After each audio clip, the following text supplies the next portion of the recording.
Whether you're looking for a new way to have fun on a mountain bike or just tired of being stuck in your smart trainer all winter, a fat bike in the snow can be a heck of a lot of fun. But you've got to know a few things to do it right and do it safely or you're going to have a hard time. That's what we'll talk about this week on Fat Bike Friday.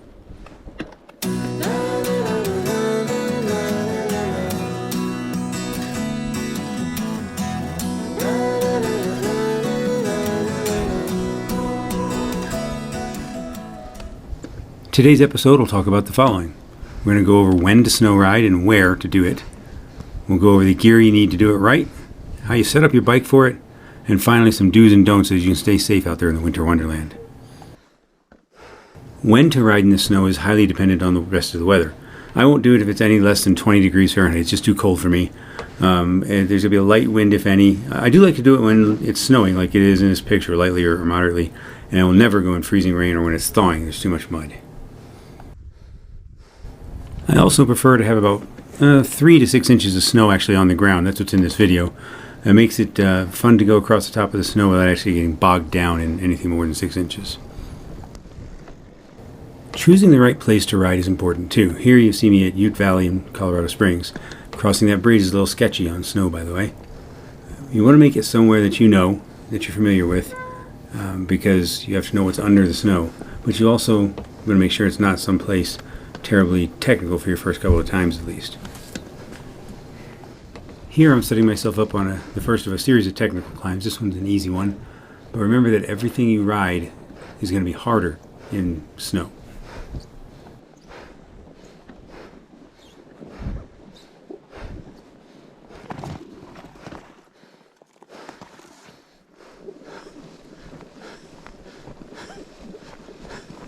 Here's what I mean by knowing what's under the snow. I get this first part of this climb well, but I lose track of what's under the snow right about here. And I'll get stuck, see? This one is at Palmer Park. There's just a little bit of snow when it's deep where it sits. The sun is behind me, so it's glaring off the snow. I can't see clearly, and I forget that there's not a flat surface of snow here. There's actually a ridge to the right. My front tire will catch on it, and the result is...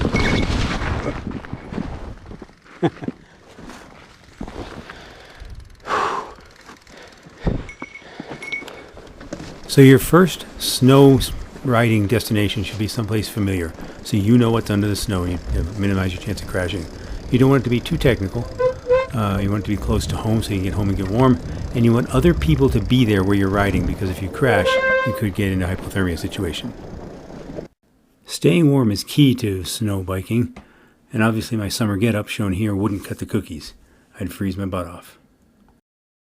This is what you would call my cool weather snow cycling outfit. I swapped out the shoes for a pair of Pajar boots to keep my feet warm. They're waterproof. Ski bibs that I got on sale, and a flannel shirt from Hand Up. Now the ski bibs are a problem for some folks. They get them caught in the chain. I just use a Velcro strap to wrap them against my leg. When it gets really cold though, I add a thick insulated jacket, insulated gloves, and a baklava over my head underneath my helmet. There is an option other than those thick gloves that I'm going to show you when we get the bike set up. So there are a few things you need to do to get your bike ready to ride in the snow. Obviously the tires are first and foremost. I've got Minion FBFs and FBRs on this. They're not studded. There are studded choices out there. If you're going to ride on ice, a studded tire is your best choice. I've had no trouble with these in the snow. Other people have not enjoyed them as much. Part of that's going to be probably because of the pressure that's set in them. So if you look at the front tire, I've got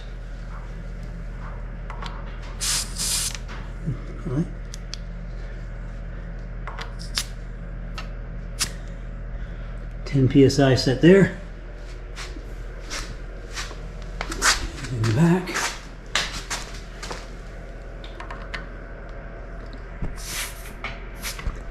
eight psi. I actually would let the 10 psi down probably to 8 before I took it out in the snow.